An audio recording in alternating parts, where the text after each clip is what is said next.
Faisal Center for Research in Islamic Studies. The Asian Studies Unit, which is now completing its 6th year, has been actively engaged for much of this time in producing or attempting to produce high-quality research on the Asian broader region, but with a particular focus on East Asia, but increasingly developing the skill set to focus on other regions, including Central Asia as well as South Asia. We have had a very active roster of research output, as well as organizing such events, including panels, workshops, as well as monthly lecture series by practitioners, as well as scholars from various interdisciplinary backgrounds to help enrich the conversation in Saudi Arabia.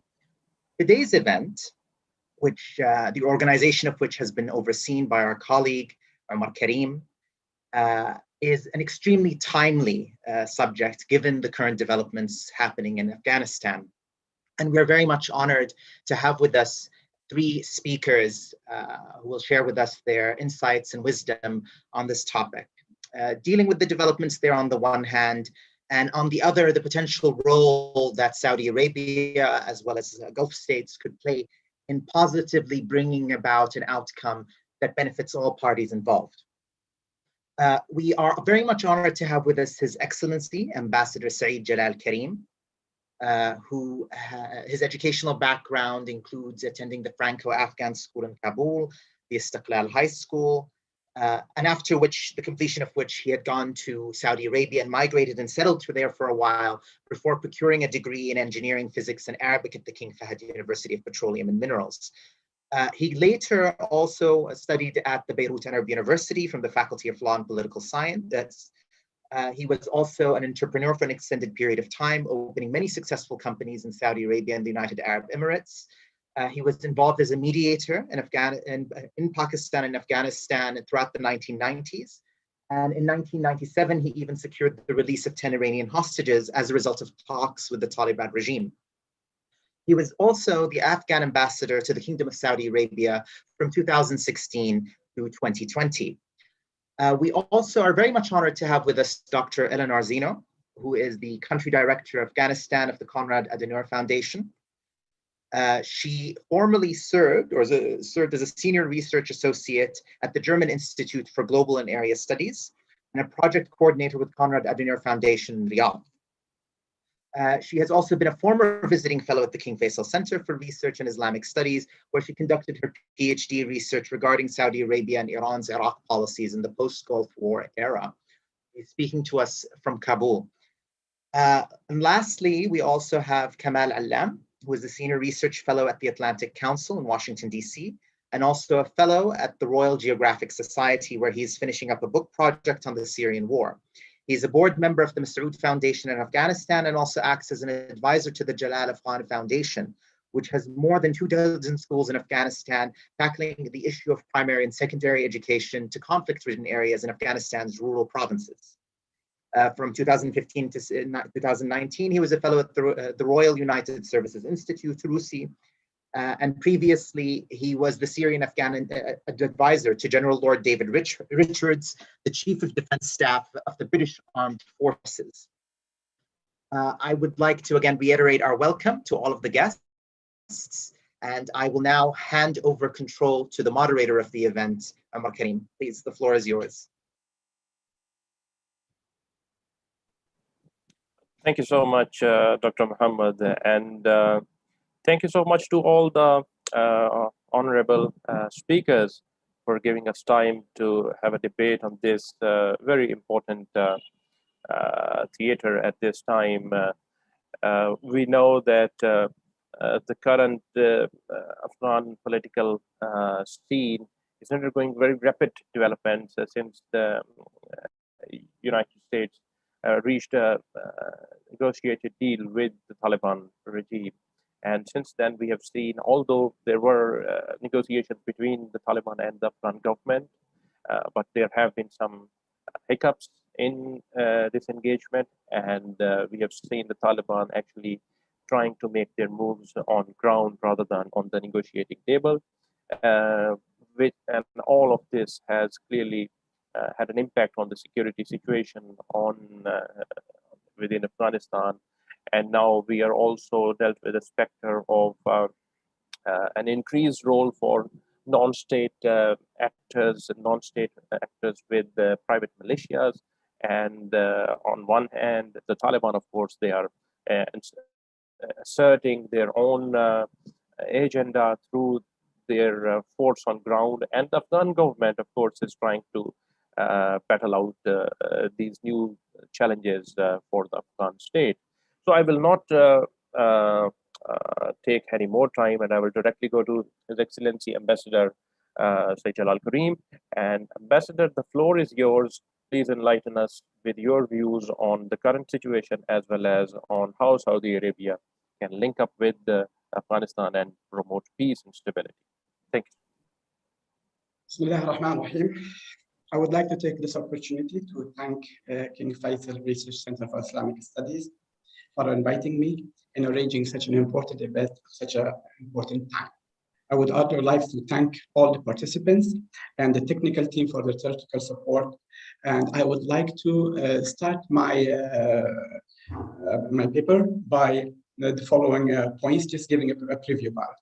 I would like to talk brief about the Saudi Arabian-Afghanistan relationship, and then the Saudi role in the peace process, and then talk about the current status and where we are going. Within that, I would also like to talk about the US-Taliban agreement, and then finally, there's some recommendations that I might think would be helpful for this issue. Regarding the Saudi Arabian-Afghan relationship, Saudi Arabian-Afghan relationship has been a very strong relationship.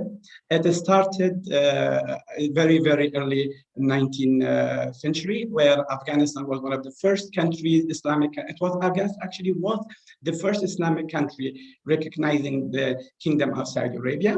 And then in 1930, Kingdom of Saudi Arabia recognized the rule of His Majesty King Nader Shah. And on 6th of May, 1932, the first friendship agreement was signed by Sardar Ahmad Shah, the king's special representative who visited Saudi Arabia. It was the first friendship agreement signed between Saudi Arabia and Afghanistan. In 1935, Muhammad Sadiq Mujaddidi was appointed as the first political appointee of Afghanistan to Saudi Arabia, and then that followed by the visit of His Majesty King Zahir Shah, and then the visit of His Majesty King Faisal to Afghanistan in 1970, and the visit of President Dawood Khan in 1978, and then the Mujahideen, Afghanistan leaders, and President Hamid Karzai, and then late His Excellency President Ashraf Ghani to Saudi Arabia. Saudi Arabian role has been always very supporting for the Afghanistan people, and also during the Mujahideen time, Saudi Arabia, with the help of the United States in Pakistan, supported the Afghan refugees, and also financially supported the Afghan war against Russia until the Russian forces left Afghanistan.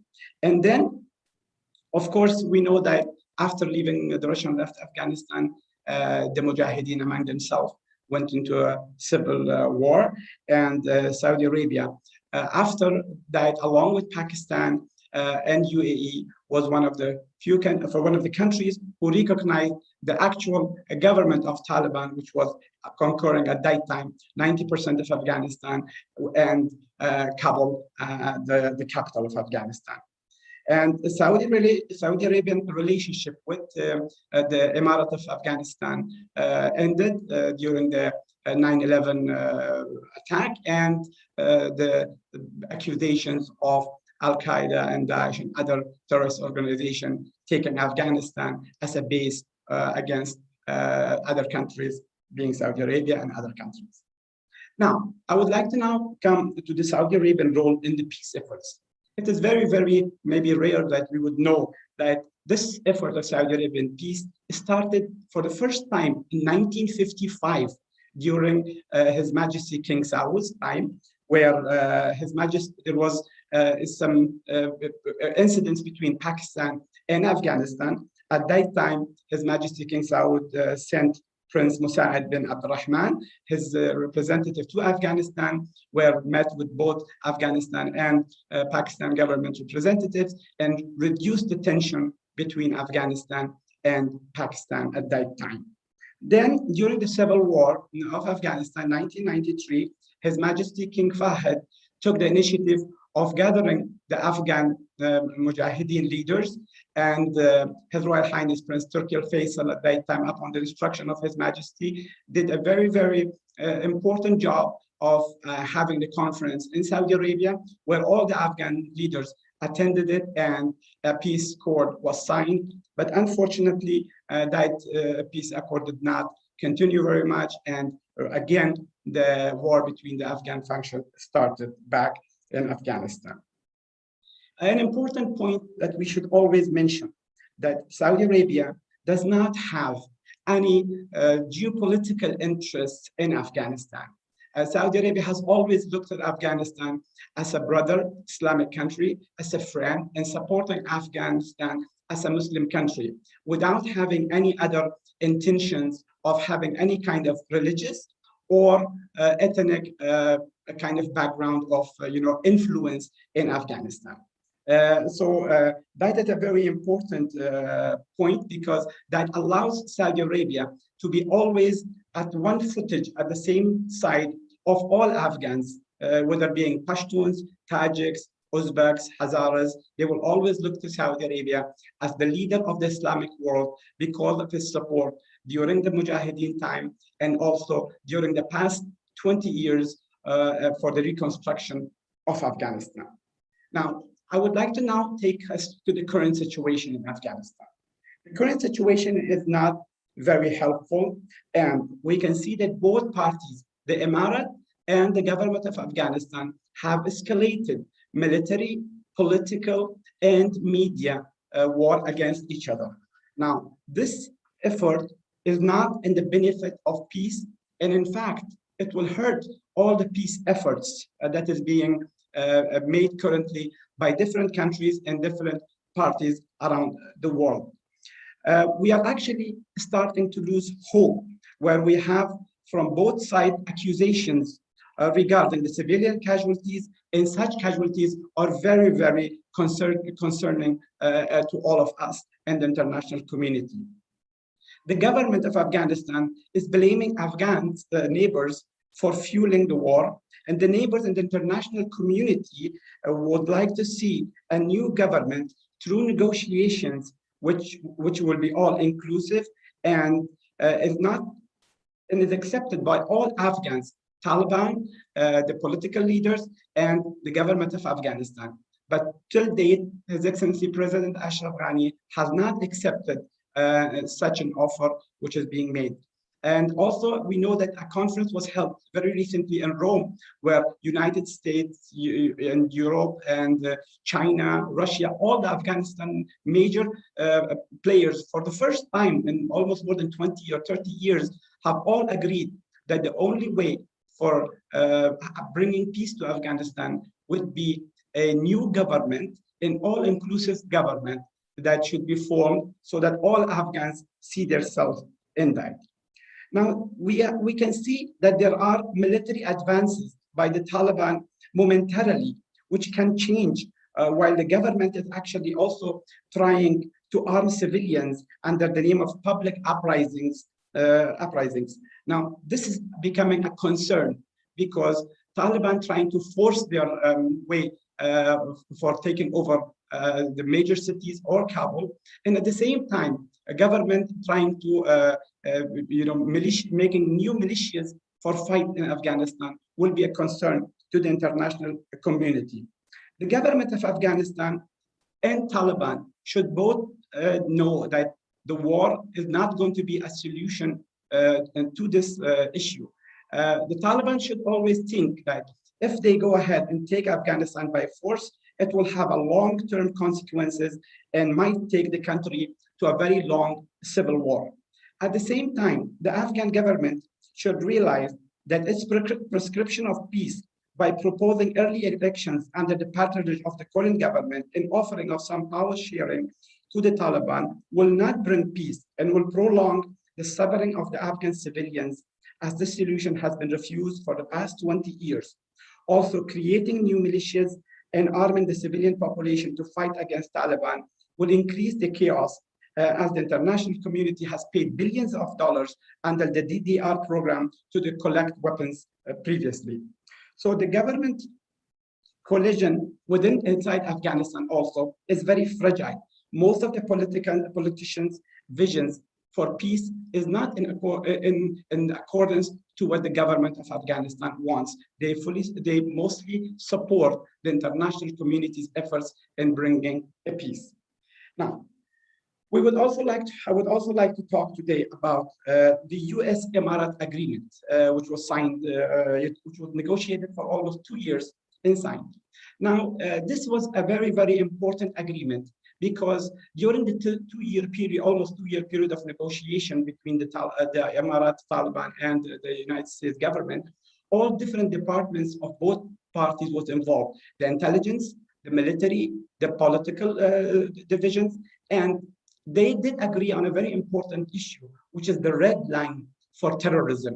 They agreed what the definition of terrorism would be, who would be the terrorists defined, and also the money laundering and the drug trafficking. So based on this agreement that was signed between the United States and the Taliban, I personally, from my perspective, I believe that the Taliban and the Emirat became an ally of the United States, just the same as the government of Afghanistan. So the United States have now two allies on the ground in Afghanistan, which is the government of Afghanistan, the Republic, and the Emirat.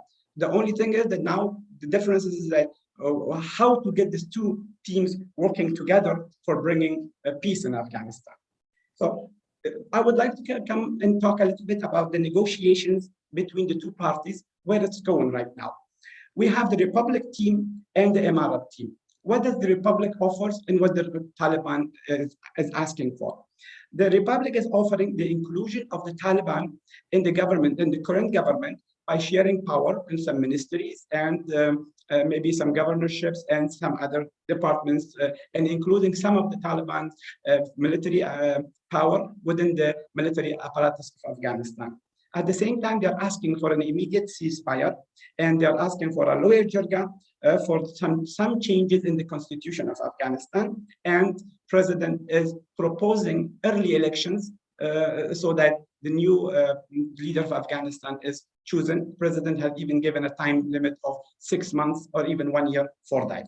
Now, let's see what the Emirat is looking for.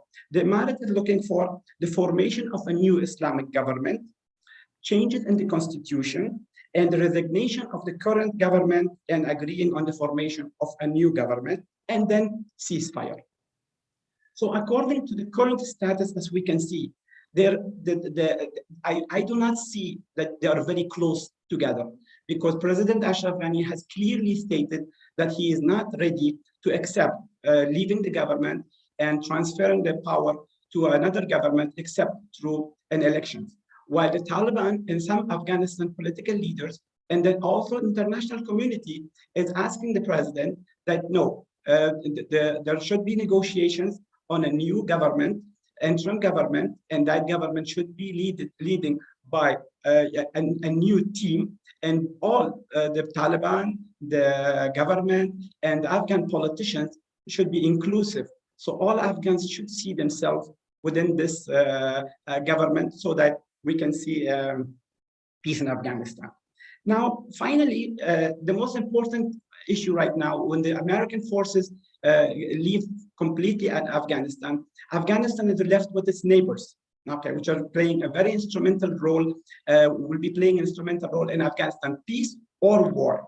Now, we've seen very, very strong efforts from the United States in the past 2-3 years to convince the major powers of Afghanistan neighbors to play a positive role and not get involved in the ethnic or religious wars in Afghanistan.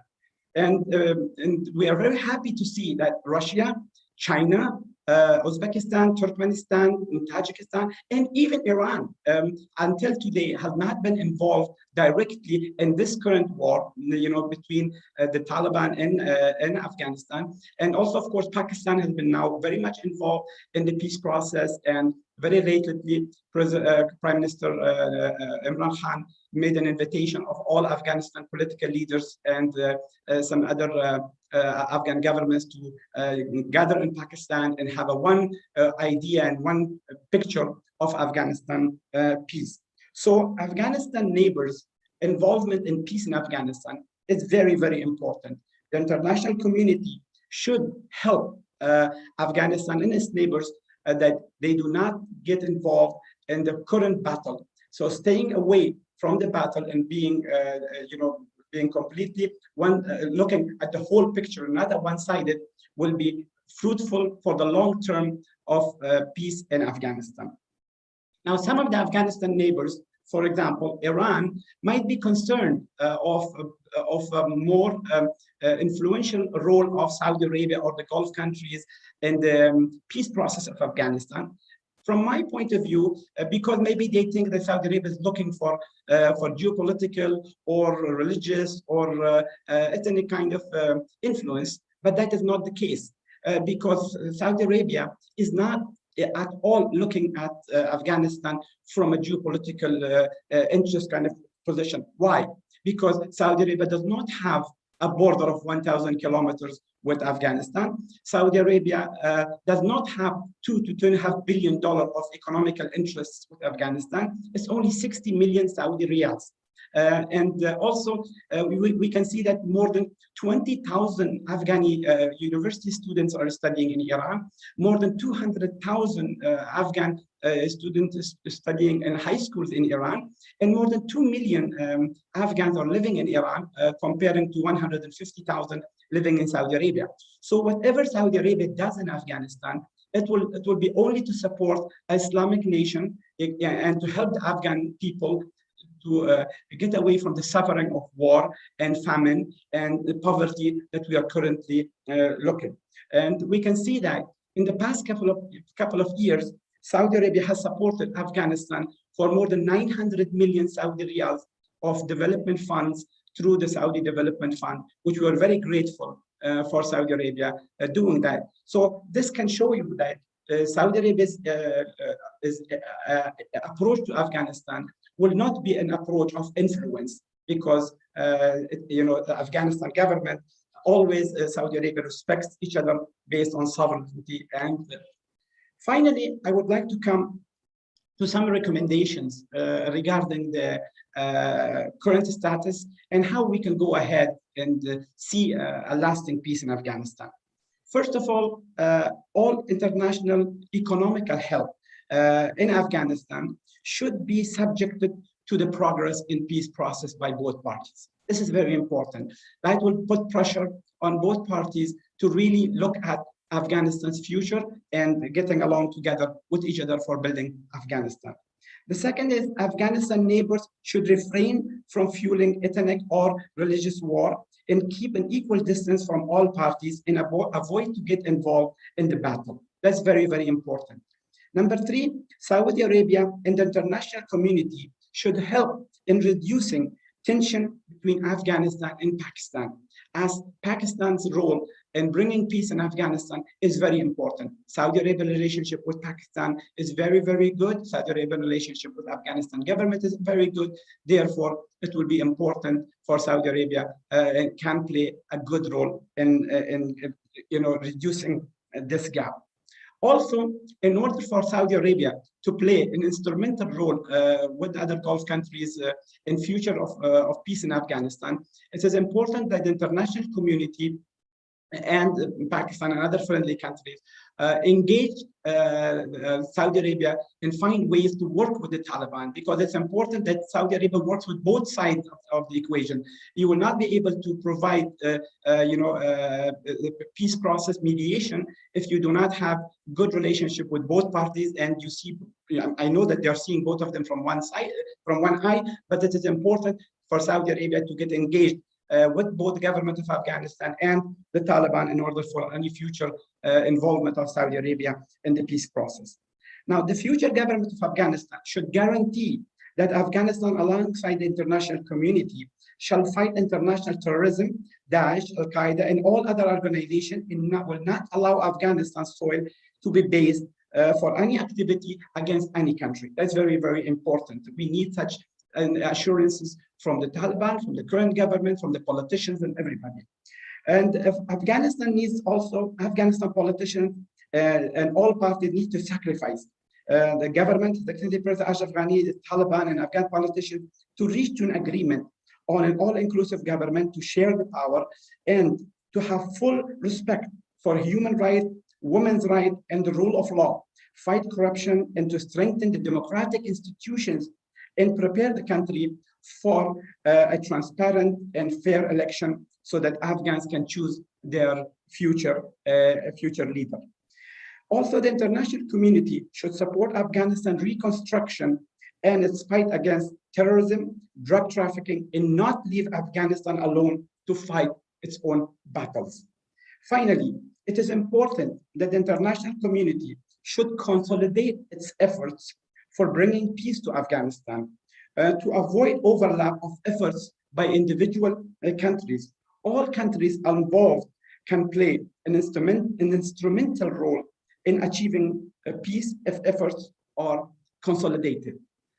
We believe we have hope that with the current international agreement over Afghanistan, especially the superpowers neighboring Afghanistan and the Afghanistan neighbors, with a little bit of efforts and pressures on all parties, I do believe we can reach to a peace in Afghanistan. And thank you very much for listening and allowing me to share my views on this subject. Thank you so much, Ambassador Karim. This was indeed a fascinating speech, and I think it raises a lot of very interesting questions, both regarding the internal situation within Afghanistan, particularly how will both sides, the Taliban side and the Afghan government, and also a lot of local influentials, how are they interacting with each other? Because your speech gives us a view of two conflicting orders. One, probably the political order that dominated Afghanistan in the 90s, in earlier 90s, where there were a lot of militias and a lot of warlords jostling with each other for control of turf. And the other order is, of course, the one which was there in the late 90s under the Taliban. All right, so we will go to the Q&As afterwards. So there are a couple of announcements. I'll just try to reiterate. I did it in the chat as well, that if you want to listen the speeches translation in Arabic, please click on the interpretation box, which is there right in the bottom right corner. And if you have any questions, please put them in the Q&A box, and we will try to take them once the panelists have completed their remarks. So I will not take any more time, and I'll directly go towards Dr. Eleanor Zeno to enlighten us regarding what she sees in and around Kabul right now. What are the developments there? How are different actors weighing up their political fortunes right now? And also some of maybe regional actors like Iran and Turkey. How are they involved right now? And what are their stakes in the current situation? After you, Dr. Eleanor. Thank you very much, Umar. And also I thank King Faisal Center for the kind invitation to such a very distinguished panel. And it's such a very urgent time. So it comes at a very right time, I must say. And yes, thank you. I was asked to give some information on the ground here in Kabul, also in the country. What is the situation? What are the different narratives that I hear in my different networks? Then I'll give you maybe a short overview of the regional countries, the representatives that I meet here in Kabul. What is their narratives, their perceptions on the peace process and also on the military equation. And in the end, I also give some ideas, some suggestions, if I may, on how Saudi Arabia, but also the Gulf countries could positively contribute to the Afghan peace process. So yeah, the situation here in Kabul, I can luckily say it is in the moment quite calm, so quite peaceful, unusually peaceful. So usually we have a couple of attacks a day, and in the moment it's quite peaceful, but the tension is rising daily. So the people are left in complete uncertainty what will happen in the next weeks and in the next months, be it on the military, on the battlefield, but also at the political level. And everybody was quite surprised how quick the Taliban could take over so many districts in the provinces. They have overtaken most of the districts in northern Afghanistan, which is usually not thought to be the Taliban stronghold. And that was quite surprising for most of the people. And now what we see is the Taliban are ruling the countryside, but they are still avoiding to attack the largest cities, the provincial capitals and the capital of Kabul. But still we see Kandahar, you may have heard, Kandahar capital in the south was heavily under attack. We had 22,000 families fleeing the city. So I expect in Kabul, we expect now an influx of refugees from the provinces coming to seek protection in Kabul. So what are the different perceptions that I hear here in Kabul from the Afghan side about how is it playing out on the military field? How is the political process going? So what I see is that basically understandable, the government in Kabul is trying to avoid panic and playing a little bit down the military success on the Taliban side. But also I see in the civil society, in local media, local NGOs, many people say that the military success of the Taliban is overrated and they will not be able to hold on power in the long run. On the other hand, I also hear fears from many Afghan people that Afghanistan will be handed over to Pakistan.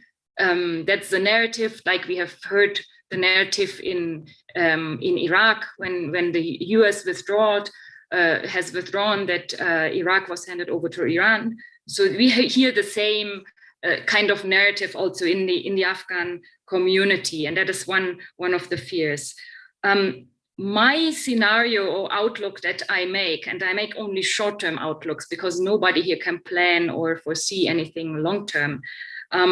I see the risk of a fragmentation of the country because we have so many warlords and we have now civilian militias taking up arms. So we are more afraid of a period of lawlessness when the state power falls down, that we have more a period of lawlessness. So that's a little bit the situation that we fear. So I hope, of course, that the political process in Doha will have some successes in the future. And yes, also His Excellency, Mr. Ambassador, he has already indicated that the regional countries will become much more powerful and much more important also for Afghan peace. So what we will see, and we have already seen it, a regionalization of the security affairs and of the Afghan conflict. And we hope that we can positively engage the neighbor countries. And what we are witnessing is all of the neighbor countries have built pragmatic contacts with the Taliban side, also India, even though India says it's not at a very low level. I just spoke to the Indian ambassador, so he mentioned it's not really workable ties to the Taliban side. So what are the main concerns of the regional countries? And what I hear from most of the representatives here in Kabul is most of the neighbor countries, the topic number one is migration. So all of them are very much afraid of a new influx of migrants to their countries. And especially Iran and Pakistan, who have been the main host countries in the past, they have clearly shown that they are no longer able and willing to accept such a large influx of refugees. The same goes to Turkey. And also Turkey too, because you also asked for the new role of Turkey. Turkey is an interesting case because it has emerged just recently in the last months somehow as a new player in the Afghan peace process.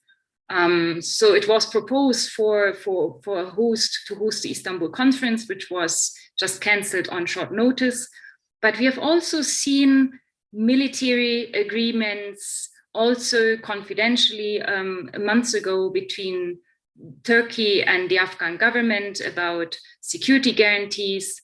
And currently Turkey is tasked for providing security to the Kabul International Airport. And this is very important to understand for us here living in Kabul, for internationals, but also for Afghans. The Kabul International Airport is the only way in or out to the country in public transport or in public air traffic. So this is a very, very vulnerable strategic point, and Turkey is tasked to provide the security of the airport. And concerning Turkey also, Turkey is so much afraid of a new influx of refugees because it has been a main host countries for migrants. It has 4 million Syrian refugees and 1 million Afghan refugees. And I was just told that every day 2,000 illegal migrants cross the border to Turkey. And for Turkey, this will be a main issue also for negotiating both with the Afghan government and also with the European Union on a fair burden sharing. Then what is the interest and role of Iran in the country? And Iran has viewed the NATO engagement with quite mixed feelings. And on the one hand, Iran was happy that somehow the NATO troops kept the Taliban in check. And I had the chance of talking times and again with Iranian officials in Afghanistan, but also outside Afghanistan. And surprisingly, they always spoke for the protection of the current constitution, of the Republican constitution. And whenever they were asked if maybe the Iranian model, it's also an Islamic republic, but with much more religious elements. So for me, it seemed to be the kind of a compromise between Islamic Republic of Afghanistan and the Emirate, because it's a mix of both. And the Iranians have been very strongly saying, no, we don't want to serve as a model. And also they have tried to avoid any impression that they want to export the Iranian model, the Iranian revolution to Afghanistan. And I think it's quite credible because Iran has very vital interests in Afghanistan in terms of trade, in terms of border security. So Iran has become the largest trade partner. It has exceeded even Pakistan. And Iran is very much afraid of transborder terrorism, transborder separatist groups, and drug trafficking, and also migration. This is one of the main topics when we talk to Iranian counterparts. And on the other hand, Afghanistan is a very strategic country for Iran. For example, it's the most important access to US dollars. So about $4 billion US dollars are smuggled annually to Iran. And also military hardware is smuggled to Iran. So this is quite a strategic point. And then, of course, you all know about the Shiite militia, the Fatimiyun Brigade, which is fighting for Iran and Syria. And it's mostly made of Afghan Shiite minorities. So this is a quite vulnerable point, but I think all generally, I would say that Iran has an interest in a stable and peaceful Afghanistan. So to come maybe, and at the last point also, what is the European perception? I must say we are quite clueless. So we don't have a large strategy. We miss a large strategy. We wait and see, and we offer good services, but we are not proactively coming up with any ideas. And for us as well, the first topic is migration. That's, I think, now the security concern number one. And we support the political process in Doha. And we have also called for an interim government, as also Ambassador Jalal has just mentioned.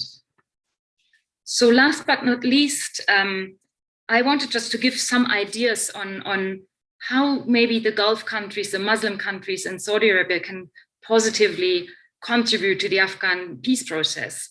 And what I've been doing here also, what we have been working on here in Afghanistan and calling the actors, is that now that the Western countries go out, the NATO go out, the role of Muslim countries will become and should become more important. And we need, especially also from the Gulf countries, we need their support in promoting a moderate picture, a moderate face of Islam. And it would be so useful if we have Islamic scholars from the Gulf countries that have authority, that are recognized also by the Taliban leadership, if they could speak positively on women's rights, and if they could say, within Islam, it's legitimized, and women can work, and women can seek education, and that the way actually that Saudi Arabia has developed over the past 10, 20 years, it's remarkable. I mean, I've seen it with my own eyes, how much you have reconciled modern life, women rights, women education, work life, and still guarding your Islamic values. And I think this could be a certain role model also, and for the Taliban. So you could, if somebody could positively sell this image to the Taliban, I think it should come from the Muslim countries and also the Gulf countries, because that's more credible to them. So that is a little bit my suggestion. I don't know if the ambassador agrees with that, but I think this is urgently needed, because we need also different Islamic interpretations that at least give some guarantees for the Afghan women here and minorities to find a peaceful solution, because the Afghan society is diverse. It has always been diverse. It has always been a moderate Islam here. And I think this is the only way of peace, because we need peaceful coexistence of the different ethnics, the different interpretations, the different ways of life here in the country. That's from my side, and I'm looking forward to the discussion. Thank you. Thank you so much, Dr. Eleanor. This was another fascinating talk, and it's very interesting to hear your thoughts on how Turkey has been involved, and then how specifically the Gulf can play a positive role towards Afghanistan, and particularly this also raises a very interesting question of how much leverage foreign actors, regional actors now actually have on the Taliban. And we can refer this to the statements made by the Pakistani Premier Imran Khan, that where he has more than once said that we don't have any more leverage on Taliban, because now it's their field and they are no longer constrained by any foreign troop presence, though this was something which was bound to happen. And this was the very thing all this negotiation was about. So maybe we would move this conversation and debate now towards how actually Pakistan, which has been a traditional patron of the Afghan Taliban and was one of the countries to recognize the Taliban regime, how does it view the current trajectory of events? Because we have seen Pakistani policymakers discussing this over a course of years, that our strategic interests in Afghanistan are quite different, probably from the ones of the US and NATO forces. And the other problem, which has been quite enormously, there has been the problematic relationship between the Afghan government and the Pakistani government, and the mutual distrust that has been there on both sides. So I think on this point, we can offer Kamal to join the debate and enlighten us on how Pakistan sees it, but also elaborate a little bit on how the fighters that are returning from Syria, the Afghan fighters that were recruited by Iranian security infrastructure for the Syrian fight, how their return can endanger, or how can that impact upon the Afghan situation, and also how is the North responding towards the recent developments or the recent gains of Taliban, particularly the Masood family and the political establishment, and also their foundation. So the floor is yours, Mr. Kumar. Thank you, Umar, and thank you to the King Faisal Center for having me on this panel. And I guess the advantage of speaking last is I can take all the good points that the earlier panelists made and try to mix my own points with regards to the questions that you've posed me. So, of course, as we know, unfortunately, the Afghanistan-Pakistan relationship is a very poor one at the moment. Both the countries have withdrawn their ambassadors, and the accusations and allegations going across both borders is at one could say at least a 5-year high. The relationship is extremely low at the moment. And that, of course, is quite a dark omen, because if the two governments cannot work with each other, it's going to be extremely difficult to reach an end goal here. And even in the last 4 days, in fact, in the last 5 days, there's been a scramble of senior Pakistani military and civilian officials. They were first in Uzbekistan, then they went to China, and as we speak now, the head of the intelligence services is in Washington along with the National Security Advisor. And of course, the main topic is Afghanistan. So there is a great unease in Pakistan. And in fact, over the last 1 month, there's also been an increase of terrorist attacks in Pakistan, which had stopped over the last 2-3 years. And most of these attacks are near the Afghan border, including, of course, the killing of 9 Chinese engineers, which was something the Chinese, it's really angered the Chinese. And so the regional situation seems to be slipping out of control. We've also had cross-border firing between the Afghan military and the Pakistani military. And then we also have a situation in Balochistan, which is Pakistan's border with Iran. We mentioned, of course, about the returning fighters from the Syrian conflict. Having worked and studied in Damascus, I know and that connection between not just what's happening in Syria, but also to a smaller degree in Lebanon and Iraq. There is a significant Shia movement of fighters coming back into Afghanistan and Pakistan. And the reason this is not a secret is the Iranian Foreign Minister Javad Zarif actually said this openly on TV 2 months ago in an interview with Tolo News. He said, we can actually use the Fatimiyun and Zainabiyun brigade to stabilize Afghanistan, which is something, of course, which is seen as a violation of Afghan sovereignty.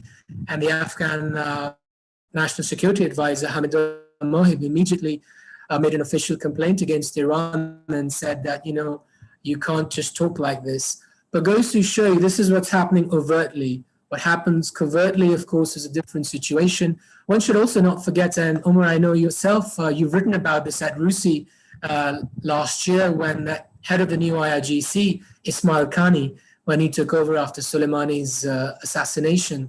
Khani is an Afghan expert, The IRGC, of course, had 2 wings, and Khani's whole career was forged in Afghanistan. He speaks Pashto, he speaks Uzbek, he speaks Urdu, he speaks all the dialects of Afghanistan and Pakistan because he honed his fighting skills on the AFPAC theater. And of course, with the movement of fighters, whether it's the Iranians saying it themselves, and of course the intelligence, the Russians have also said this. And you can also see the worst case scenario, of course, that I'm talking about. Now, I'll hopefully move from the worst case scenario to the best case scenario and end optimistically. But first, the pessimistic view.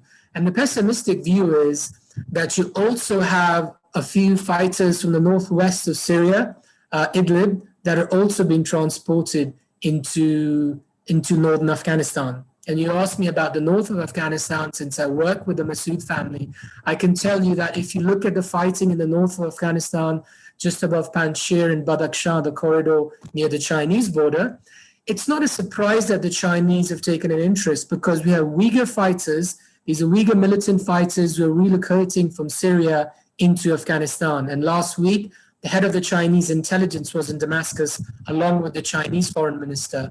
So there is a great worry as far as China goes, that you have, the fighters moving in from the northwest of Syria. And as I mentioned, from a Pakistani perspective, there's a worry that you've got the Shia fighters, the Fatimiyun and Zainabiyun, who are coming in, and they've already begun to destabilize Balochistan and the sectarian elements. And as I mentioned, the involvement of Khani, who is no friend of Pakistan and has had lots of problems when he was a deputy of Soleimani. So this is an aspect which is a more of concern to Pakistan. It's the destabilization and the internationalization of the Afghan war again. It's almost moving back into the bad days of the 90s, where everyone from all over North Africa, Middle East came to fight. And we must not forget, even Al-Qaeda in Iraq, Abu Musa Zarqawi, he had done a lot of his training and fighting in Afghanistan. And there were, and of course, even we still have Ayman Zawahri in Afghanistan, but there are other elements. And this is something which is quite worrying. If you look at the Doha office of the Taliban, now the Taliban is a local nationalist movement. The Taliban, I think even in the 90s, although Al-Qaeda was based in Afghanistan, I think later the Taliban came to regret it. I think it's still very early to see if the Taliban have reformed and moved away from Al-Qaeda, because according to the latest UN report just last week, Taliban still has significant ties with Al-Qaeda.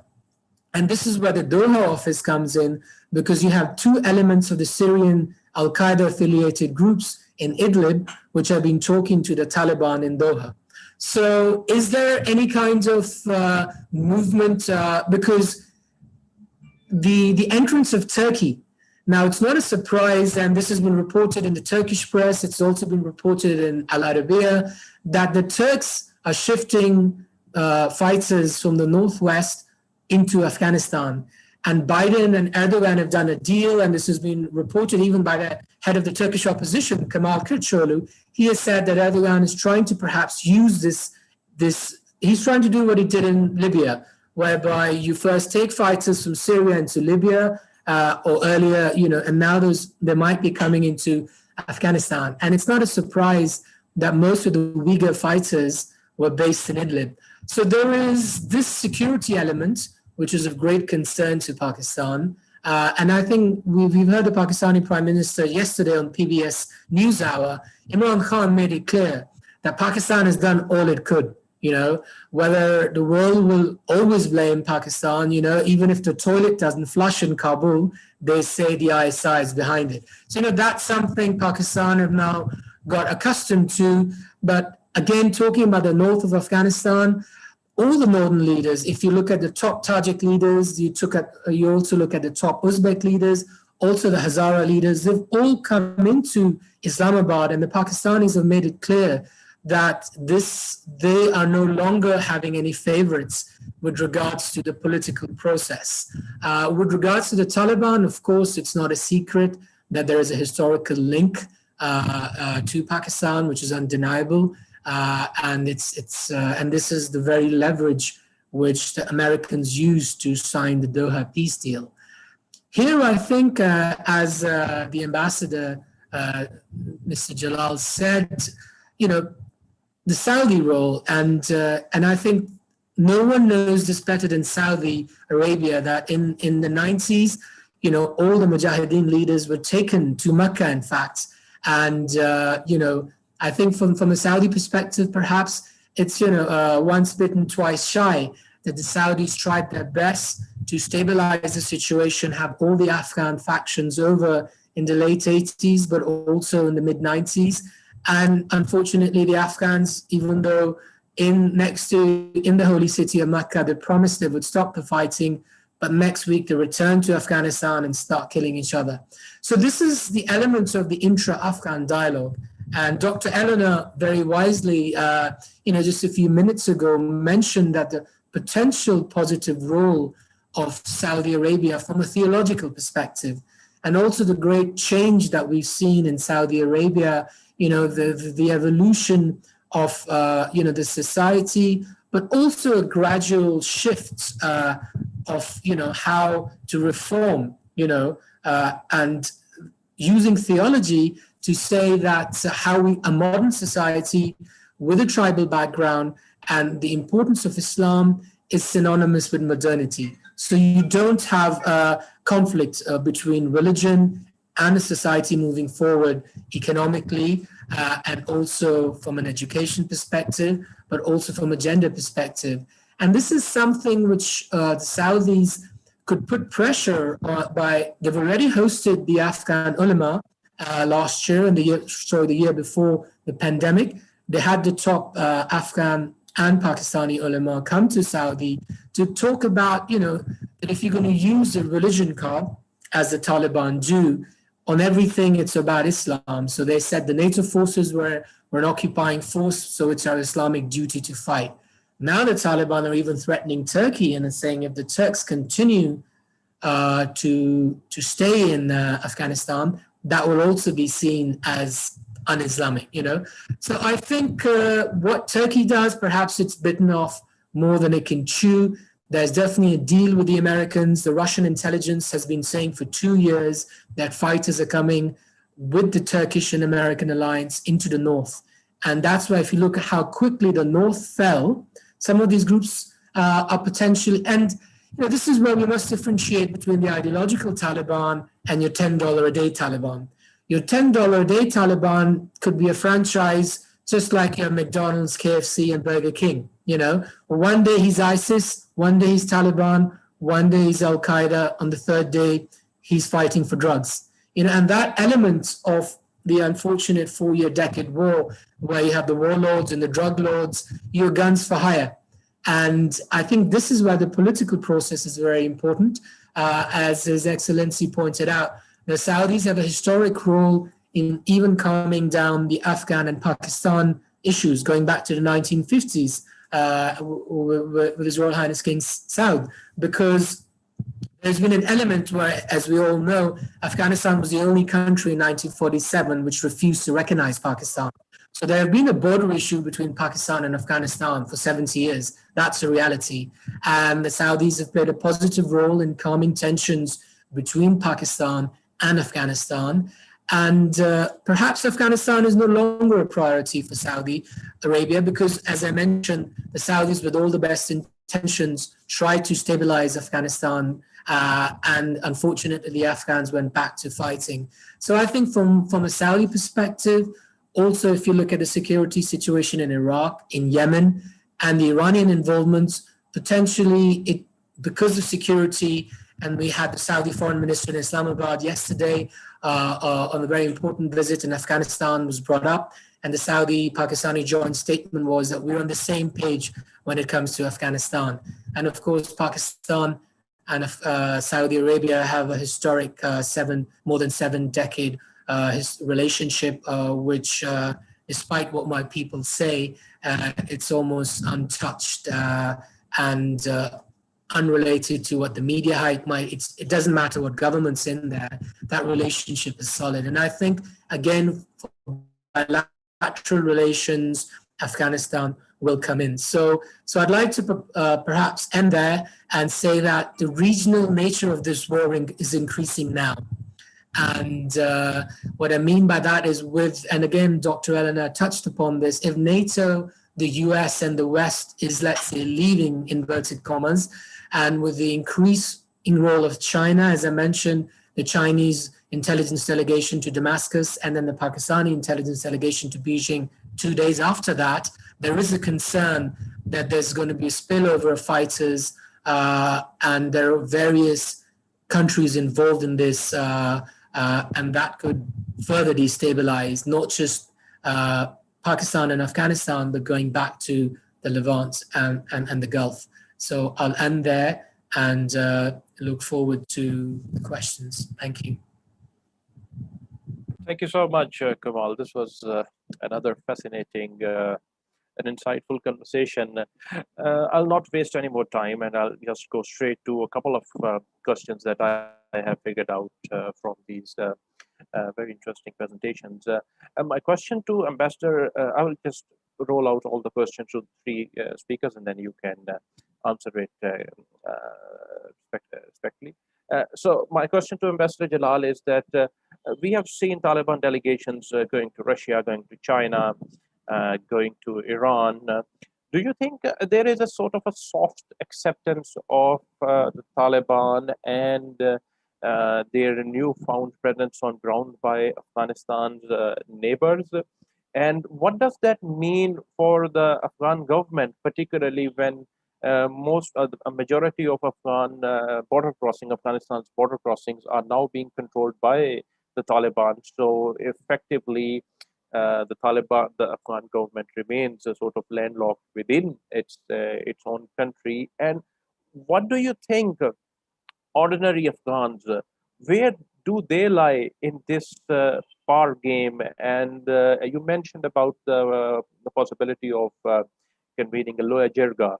How would the government and the Taliban, do you think, would appreciate or would engage with such a proposal? My question to Dr. Eleanor would be that you are seeing the developments on ground.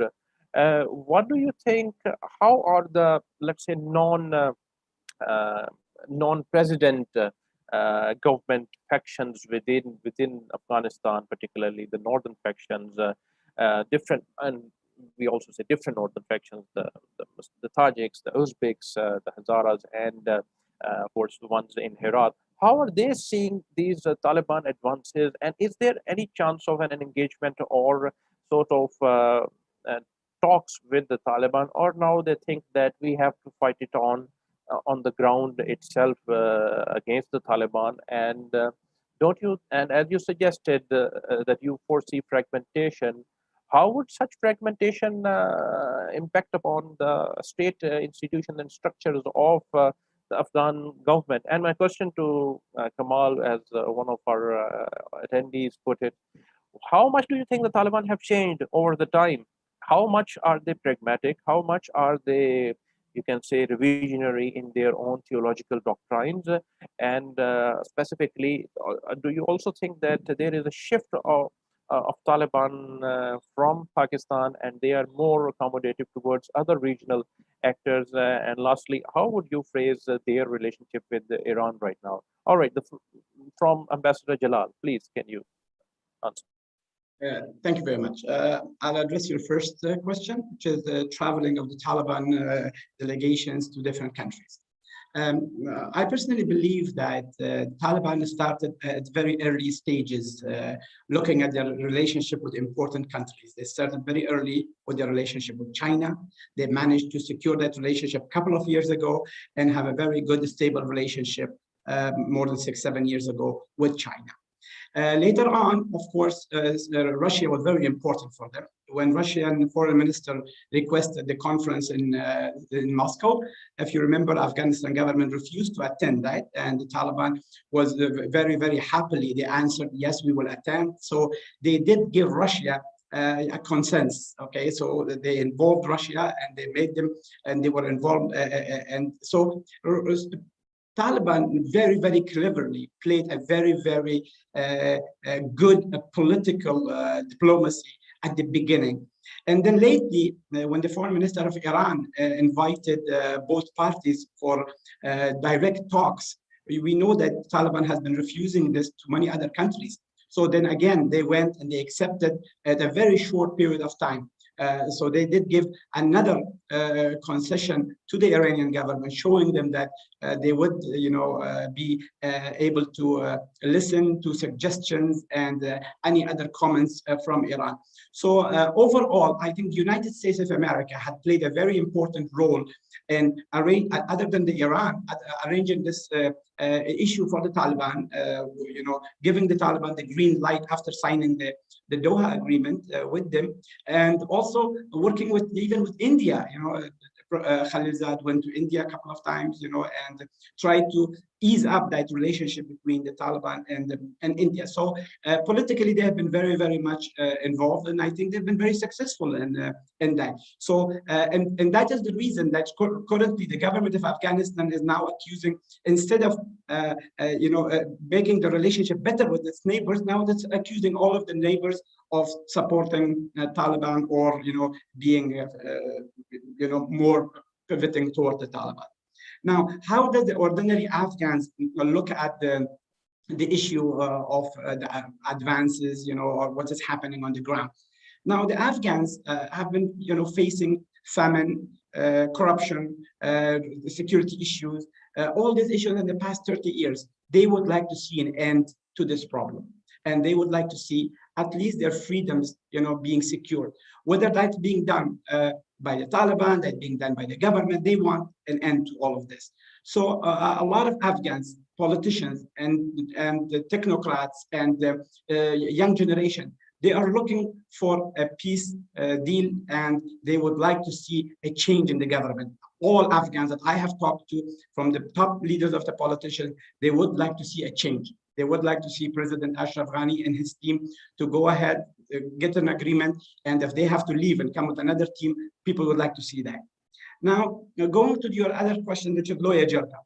Now, the issue of the Loya Jirga is that I do not think that the Loya Jirga at this stage Taliban would accept it, because it will prolong any negotiations or any political settlement, because it will be very easy for the government of Afghanistan to manipulate the result of any Loya Jirga, or it will be easy to create new problems that it's not on the table of the negotiation table.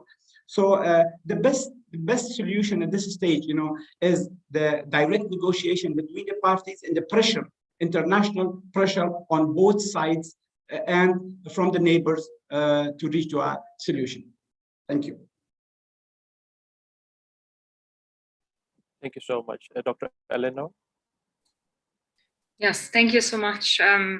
Yes, actually, the situation in northern Afghanistan, and also the success of the Taliban in the northern, let's say, the provinces of the former Northern Alliance was, for me, it's still a riddle how come that the Taliban had such a strong success there. And I think Mr. Kamal also mentioned that, and I think that's a very important point about the motivation of the Taliban fighters. It depends if you're ideologically motivated, or if you're franchise Taliban fighter. And what we have seen in the north, that many people have been joining the Taliban movement just for financial reasons. And also non-Pashto fighters are now within the Taliban movement, also especially in the northern provinces. And it is motivated often by mere survival for the families. It's also sometimes motivated by revenge, because people have suffered so much from airstrikes. What we see is that families are very much divided. So you have sons fighting for the government, you have the other sons are fighting for the Taliban. Then you have part-time Taliban that have a normal job during the day and just go fighting at the weekends or in the evenings just to earn extra money. So this is the situation. And I think also, especially in the northern provinces, I think you have seen these kind of franchise Taliban loyalties. And concerning the different northern warlords or political leaders in the north, I am not sure how good they have the channels to the Taliban leadership, but I'm sure, and I've heard a couple of cases where, yes, they do reach out to the Taliban, and that's the same level that you see at the regional level, that the players reach out to the Taliban to negotiate a pragmatic deal. You also see it at the national level, at the local level, at the provincial level, that you need to find pragmatic solutions.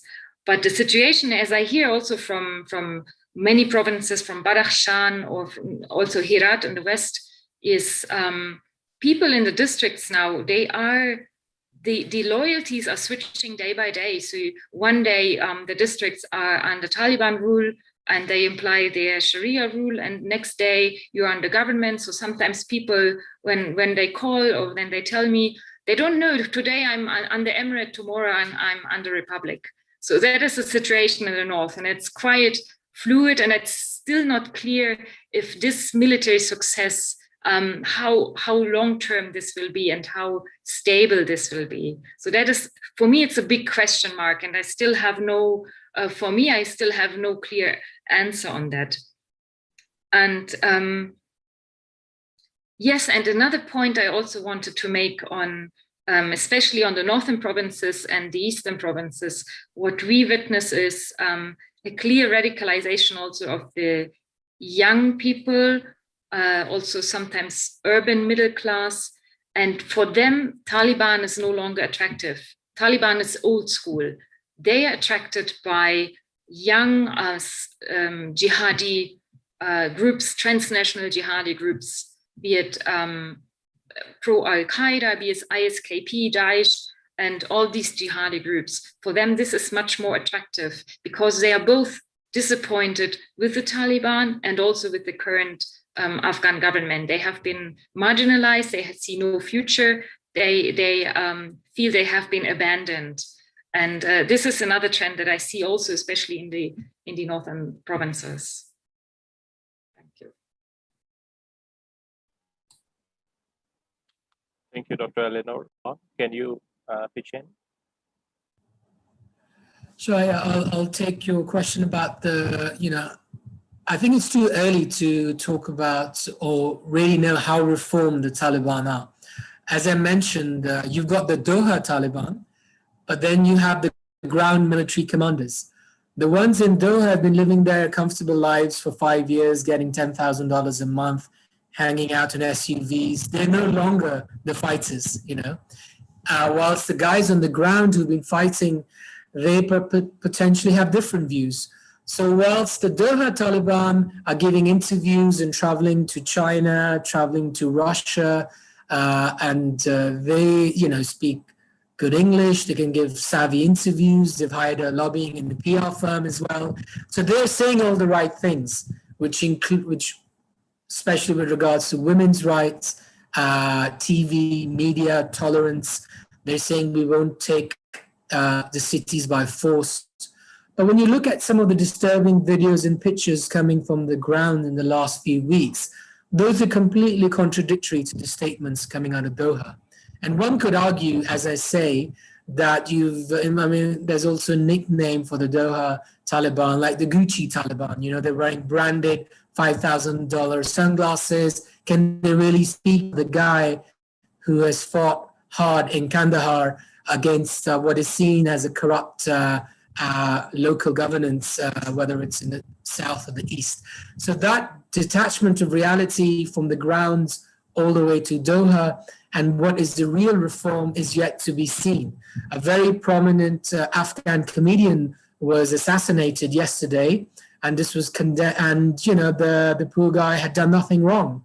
And yet he was taken in and brutally murdered. There's been the other videos going around of surrendering Afghan military that have been massacred. The Taliban are denying some of this. There's a lot of gray area who's doing it. However, it's too early to tell about the reform of the Taliban. Similarly, according to the United Nations official report last week, they're still saying that Al-Qaeda is very much still in close contact with the Taliban. So it's too early to tell. One big change we are seeing is they know how to use media. Whilst, of course, in the 90s, they considered media haram, So that's one change, of course, that at least they know the power of media. And they're using diplomacy. So, as I said, they are traveling to regional countries and all the way to Moscow as well. So that is one positive development, at least. But how close is the Doha leadership to the real leadership on the ground as far as the military commanders go? It's too early to tell. Your other question with regards to Pakistan and how Pakistan reacts, as I said, at least with the current Prime Minister, Imran Khan, he's also refused the Americans' bases. which is a historic first in Pakistan. Since 1947, the Pakistanis have given America everything they wanted, from the 50s to the 60s to the 80s, and actually General Musharraf as well. But Imran Khan has very clearly said that there will not be any more bases given to the US. So there is that element. And with the Chinese factor, China is the biggest financial player in Pakistan with a $60 billion pipeline, the Chinese-Pakistan economic corridor, with the killing of the Chinese engineers last week, 9 Chinese engineers being killed. Yesterday, there was another attack on 2 Chinese diplomats in Karachi. And this is something China won't take lying back. And China, for the first time, is using aggressive language where they will take things in their own hands. But of course, with the very close relationship of the Chinese military and the Pakistani military, arguably Pakistan's biggest military ally is China, so China will come to support Pakistan. And anything the Chinese do in Afghanistan will take into account Pakistan's security interests as well. So I think this is why they've also hosted the Taliban. And very clearly, the Chinese have openly said, don't you dare support the Uyghur fighters and these transnational jihadis who might be coming back from Syria or Iraq. So that'll be interesting to see how that develops. Thank you so much. And since we are discussing Chinese engagement with these non-state militant actors, we at the Professor Research Center Asian Study Unit, we have done some very good, very interesting work in this field, particularly focusing on the Chinese engagement with the Houthi militants in Yemen, and how this experience can be useful or can be readjusted by the Chinese government in their dealings with the Taliban. There was a question asked by our colleague, I'll move it towards Dr. Eleanor, that how are different regional countries like Turkey, Saudi Arabia, and Gulf and Pakistan, can they come up with a regional cooperation agreement supporting the Afghan government, and can they in that manner pressurize Taliban towards an agreement? Dr. Eleanor. Thank you very much. Yeah, this is a question that we have been also working with local and regional partner, because we find that regional cooperation for peace is so important for sustainable peace in Afghanistan. But currently we see it very difficult because we have so many different regional formats and also competing formats. So we had a Russia platform, we have Iran inviting people, we had Pakistan initiatives, Turkey initiatives. Altogether, I would say that the regional countries have a mutual interest in having a win-win situation in a peaceful Afghanistan, which is connected to the region. So an Afghanistan that is peacefully connected will be to a benefit for all neighbor countries, because they will profit from economic gains. They all share the same security interests in terms of drug trafficking, in terms of transnational separatist movements. And so there's so many mutual interests. But at the other hand, you have such a strong geopolitical or geostrategic conflicts playing into Afghanistan. And we have been calling now for the last 2 years that the neighbors should overcome their bilateral or trilateral conflicts for the benefit of all. And that's basically also what I hear from all Afghan sections. So if you, be it the Afghan government, be it the Afghan political oppositional leaders, but also what I hear from the Taliban leadership in Doha, they all say, we want multivectoral balanced foreign relations to all regional countries. We don't want to become another battlefield for other countries on our territory. And that's their new interest. They don't want to have one strong alliance partner and then being dependent on one ally, and which causes so many problems, because Afghanistan is a landlocked country and it needs balanced regional relations, and the regional countries should respect that for the benefit of all. And that's, I mean, we have to work on it. I think that's the only way forward. If this is possible, if the regional countries can really go that path, we don't know, but I think it's the only way for sustainable peace in Afghanistan. Thank you so much. I'll move towards Ambassador Jalal with a couple of questions. Ambassador, there have been some questions regarding why is the US leaving the region while knowing that this vacuum will be filled by other actors and also by local non-state actors within Afghanistan, and also that how is this playing into Chinese calculations? Somebody also labeled it as the American withdrawal as destructive chaos for Afghanistan, and also what's the Russian perspective on this rearrangement of the Afghan political field? And lastly, do you think that while China engages with Afghanistan and Taliban, do the Chinese and the Saudi Arabia, do they share or they have a similar fear of extremism, and can they have similar roles in maintaining peace in Afghanistan? So why has the US left? Maybe role of China and Russia, and then lastly, fears of extremism emanating out of Afghanistan. Sure. Thank you very much. First of all, let's talk about the US leaving Afghanistan. Now, we know that the United States invested in Afghanistan quite heavily. The biggest donor to Afghanistan, the biggest country taking the responsibility for the military supply to the Afghanistan government, more than $89 billion and more than $1 trillion of expenses, in military expenses by its own forces. However, I think that the decision of taking out the forces of Afghanistan is a joint decision by both the Republican and the Democrat Party. Both, they do see that there is no more need of the American presence in Afghanistan. And I believe that a lot of that has to do with the agreement that is signed with the Taliban. I think that, that the Americans saw that an agreement with the Taliban could secure for them a future that Taliban will not agree to any other superpower or any other powers being involved in Afghanistan. And they've clearly mentioned that, they've clearly said that. So as I said at the beginning of my thing, I think that this relationship created by the agreement signed by them is like a strategic relationship created. So the Americans, they see that they have two strategic partners in Afghanistan, Taliban and the government. The only thing is that they have to now work together how to get them. Russia has been playing a more constructive role, for quite a long time now in the Afghanistan peace process.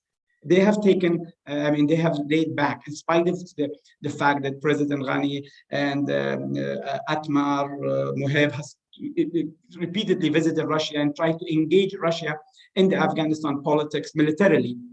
But I think the Russians have seen that probably when the Taliban signed an agreement with the Americans and they went by it, 14 months, not even one bullet was fired on an American soldier. So they saw that the Taliban had the capability of enforcing an agreement to be signed. So I think that the Russians, in the long run, did not see their interests in supporting the Afghan government militarily. When we come to China, China's economic interests in the area are very important to it now, whether it's being the relationship with Pakistan, Afghanistan, and all the Central Asian countries, and then the linkage to the Gulf countries. So China would like to see a stable Afghanistan. Now, China does know that if this conflict goes further and it goes to a total chaos and a civil war, it's going to take a couple of years, minimum a couple of years. If we go to like Syria, for example, or Libya, for example, it's going to take hundreds of thousands of people going to be killed, and the whole infrastructure of Afghanistan is going to be down. And again, then we're going to have, especially with the way President Ghani is handling this issue of militia, distributing weapons to the militias, I mean, creating new militias and supporting the old militias, and trying to involve Iran, trying to involve Turkey. Every day a government people are going and trying to ask them, please come, whatever agreements you want us to sign, whatever, we are ready to do that. So for China, this is prolonging the Afghanistan war is going to hurt China's economic efforts, and also it will hurt the matter of that this issue could get farther to Pakistan and destabilize Pakistan, destabilize other Southern Asian countries. And regarding the China, Saudi Arabia, China and Saudi Arabia, I think China's interest in Afghanistan is different than Saudi Arabia's interest in Afghanistan. China is an Afghanistan neighbor, okay, and it has an economic plan for Afghanistan, while Saudi Arabia, as I said at the beginning, is looking at Afghanistan as an Islamic country where it sees its duty. I mean, His Royal Highness Prince Mohammed's new vision, 2030 vision, is emphasizing on a lot of the Islamic countries and strengthening the relationship of Saudi Arabia and Islamic countries. And Afghans, whether they are Tajik, Uzbek, Taliban, they look at Saudi Arabia as Islamic leader. So Saudi Arabia can always play an instrumental role, subject that the neighbors of Afghanistan do not get too much, curious about it, and they allow, like Professor Dr. Lenore said, we need regional coordination for all the players to play an instrumental role in Afghanistan. Ambassador, and some last questions to Mr. Kamal. What do you see? How do you see the role of India in this new Afghan endgame? And do you think that India can have a military or political role in the current developments? Although Ambassador Jalal has suggested that President Ghani's government is very open for any support coming from outside, and also one of the attendees asked that can China, Russia, and Pakistan, can they jointly persuade Taliban to converge on to have peace negotiations with the Afghan government and settle this whole thing by negotiations? But also we need to keep in mind that that most of these external regional players, they also want the current Afghan government to go and an interim government to replace it. Kamal. So with the role of India, I mean, we saw the US Secretary of State, Antony Blinken, was there in the last 2 days, and in the joint statement, Afghanistan was mentioned, and the US said clearly they see a big role for India. Similarly, Ashraf Ghani, of course, has said that. And, that India is one of the largest economic investors in Afghanistan, and their people-to-people relationship with Afghanistan is very historic. It's old, going back to 1947. So India does have a big economic and development role in Afghanistan, has and always will be. Now, the military role, of course, it doesn't take a rocket scientist to know that any military role India might have in Afghanistan will immediately be opposed by Pakistan. And, the Indian Prime Minister Modi 2 years ago on the National Indian Day actually said, we want to break Balochistan from Pakistan. So when you have the Indian Prime Minister saying that openly, and with Balochistan bordering both Iran and Afghanistan, and Balochistan being a real pivot of attacks against the Pakistani military, the Indian military involvement, will not go down well. Economic involvement, by all means, cultural involvement, by all means. The Indians have done, as I mentioned, some great work in Afghanistan on the cultural and economic fronts. But any military and security involvement will exacerbate an already dire security situation, and it could result in severe blowback. And so I think that is something that the Indians will probably avoid themselves. But the Indians had a base historically in Tajikistan, which was there in the 90s for a short while. So everything's fluid. And with America and Pakistan's relationship kind of hot and cold, with the Chinese and Indian border clash last year, which was China's biggest military clash since the 1960s, and again with the China-Pakistan relationship, it could be quite a recipe for disaster for India to get involved militarily in Afghanistan. With regards to your other question, can jointly Pakistan, Russia, and China persuade the Taliban to come to an agreement with the government of Afghanistan? Well, as I said, unfortunately, this hasn't worked at all. Ashraf Ghani's national security advisor said that Pakistan is a brothel house. So when you have the Afghan national security advisor insulting the Pakistani state and calling it, a brothel house full of prostitutes, that's not going to help. The Taliban are very clear. They said we will work with anyone in Afghanistan aside of Ghani. So when you have such a polarized situation where the Taliban said they can talk to everyone, they can talk to former President Karzai, they can talk to Hekmatyar, they can even talk to the big Shia leaders. One big reform of the Taliban, which I forgot to mention in the previous question, is the Taliban, who were killing Shias left, right, and center in the 90s, have now reached out and even have 2 significant Shia commanders. Whether that's just a tactical or an ideological thing, so I think from that point of view, the Ghani government and the Taliban have an issue. So this now boils down to the other Afghan leaders, whether it's an element of an interim government. The Russians have said this, the Chinese have said this, and the Pakistanis have said this. However, it's easier said than done. Ashraf Ghani is still very much there, and arguably the Americans still support him, of course. He had a phone call with Biden yesterday. The Americans still are committed to Afghanistan financially, and this is important. The Afghan army has a budget of $5 billion almost, all paid for by the Americans, but also, of course, NATO and other countries like Japan. So as a result, I don't think Ghani is going to collapse anytime. And one must go back to the 80s. Najibullah was there up until the funding collapsed. So I think up until the American funding is there, Ashraf Ghani will still be fine. With regards to Pakistan, Russia, China pushing a dialogue, well, one thing is clear, that Ghani is not talking to Taliban. Well, worse, right now Pakistan and Afghanistan don't have diplomatic relations. The ambassadors are withdrawn, all the senior diplomats are withdrawn. So that situation needs to rectify for the Chinese and the Russians to come in and feature heavily. And I think the neutral Afghan leaders here will be very prominent, and also His Excellency Ambassador Sayyid Jalal Karim. I know he was in Kabul a few weeks ago, and he's also part of the process as a neutral leader, where he went and spoke to all sides. So I think it's be very important for a neutral leadership of Afghanistan to emerge, which can transition peacefully, of course. This has to be peaceful.